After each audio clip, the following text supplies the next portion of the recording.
Hey, what's up YouTube? My name is TrueGram, and welcome back to more Legend of Zelda Wind Waker. In the last episode, we had a huge plot twist, we learned a ton of things, and in this episode, we're going to do stuff completely unrelated. But first, we must talk to the King of Red Lions, who will give us basically the synopsis on where we go next. Basically, the sages have been pretty much messed up. The sages from Hyrule. He's basically referencing little pieces of Ocarina of Time, because on the timeline, this game is 400 years, I believe, ahead of after the events of Ocarina of Time, when Link is successful at beating Ganon.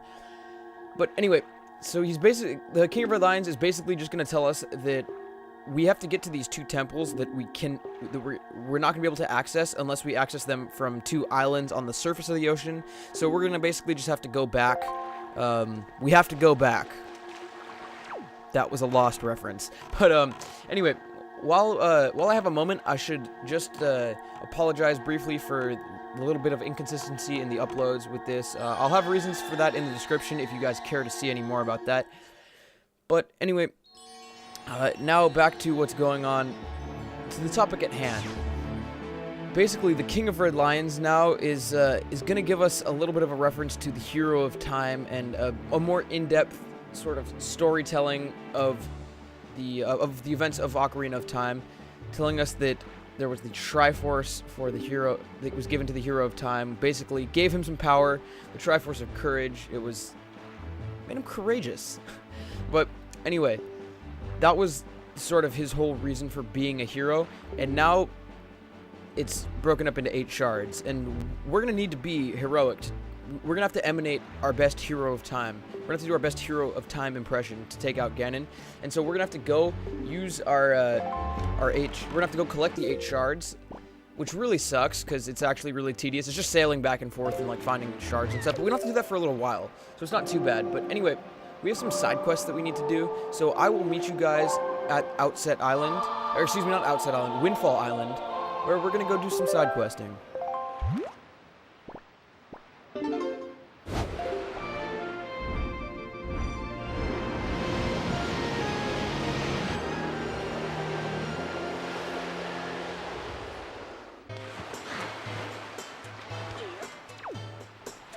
Well, first things first, we're going to need to go up here and over to the Picto Box area, or the shop. I didn't mean to talk to you.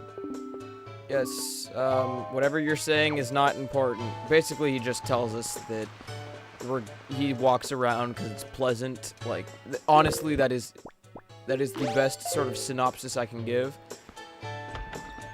But anyway, I tried to do this once before and realized there was a lot more that I needed to do. So I'm back again, and we're going to be taking on the Deluxe Picto Box quest. Yes, we could be a research assistant. I think that sounds good. And he has a challenge for us, so that we can actually be the assistant that he wants us to be. And so the first challenge is to find a love letter, or at least somebody who is writing a love letter, and despite constant rejection, will continue to write his love letter because he just finds it cute, I guess. I mean, it's sort of like the old like middle school relationships. It's like, oh my god, I'm so in love. Like when people think, oh yes, I really like this person, they are the one for me.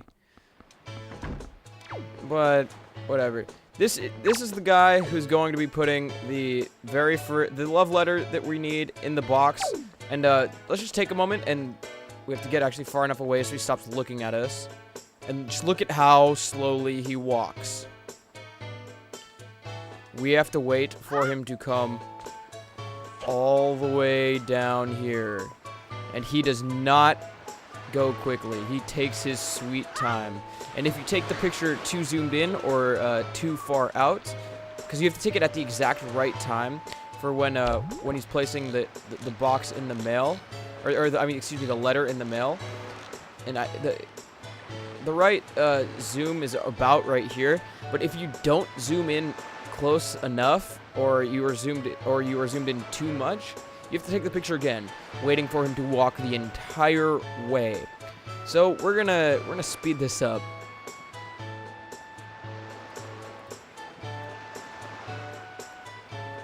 Finally, he is approaching, and we're gonna take the picture right about now. And that should be a good enough picture, and hopefully it is, because if it's not, then we have to sit through that again.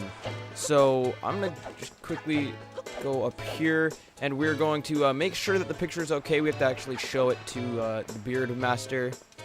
Like, again, it kind of reminds me of kind of like the sort of Gandalf figure, but like Gandalf from like a long time before Lord of the Rings. But this should be good. And yes, thank you. Don't have to sit through that again. In my practice run, in my first time doing this actual quest, it took me literally 4 tries, and I had to sit through it the entire time. But anyway, talk to him again, and if we talk to him again, we will get our second command. This time, we need to find somebody who is very easily scared. I almost said intimidated, but that's really not the right word. Those can't be used interchangeably. You have to find someone who is very easily scared and capture a picture to capture the essence of his frightfulness. I'm bad with English. I'm sorry. But anyway, that person is this man right here. He reminds me of the one guy from Seinfeld, the bald guy, kinda. That's what he looks like. I forget his name, but you guys know who I'm talking about, right? The bald guy from Seinfeld. Like, do you see the resemblance? But anyway, you have to throw a pot at him and then take a picture. And I'm just gonna take 2 just to be sure, because I don't want to do this again. I'm gonna take 2 from like slightly different zoom levels just to be sure that one of them is adequate. I don't really like this one as much, but it's okay. Oh, oops. But anyway, now we're gonna just go back and see whether or not our picture was okay by him.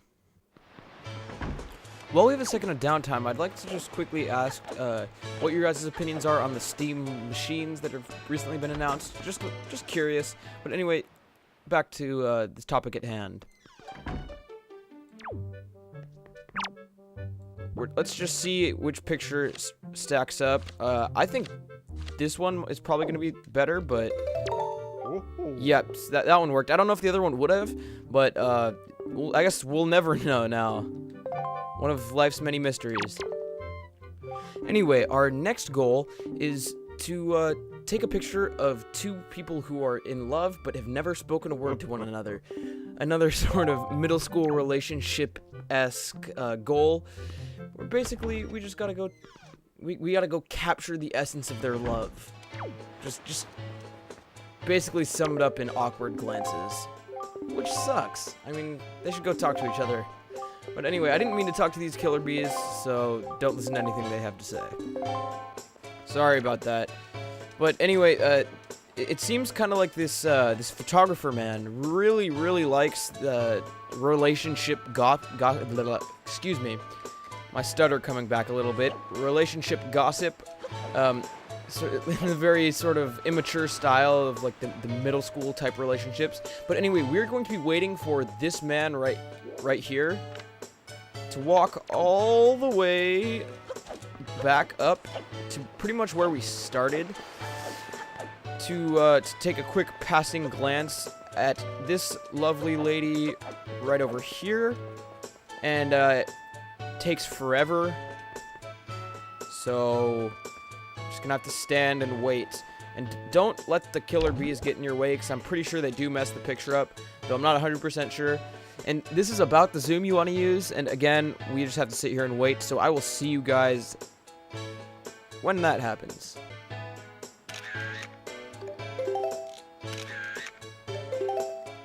On that picture, you have an opportunity to get 2 snaps in real quick, so the zoom it's not quite as nerve-wracking, but really everybody on this island just takes their sweet-ass time getting anywhere. So we're gonna show this, I think this one Hopefully that's good.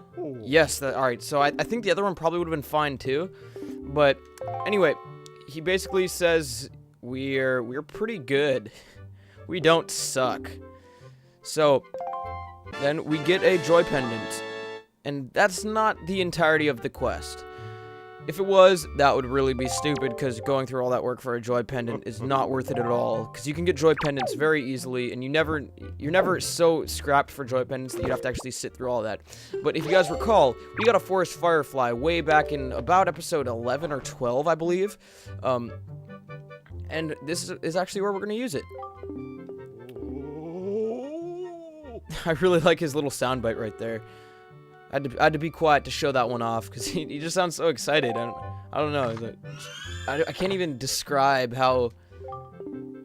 It's almost like he's being, like, stimulated in some, like, otherworldly manner by the sight of this little thing. It's not a thing, it's a forest firefly. Where's the English language when you need it?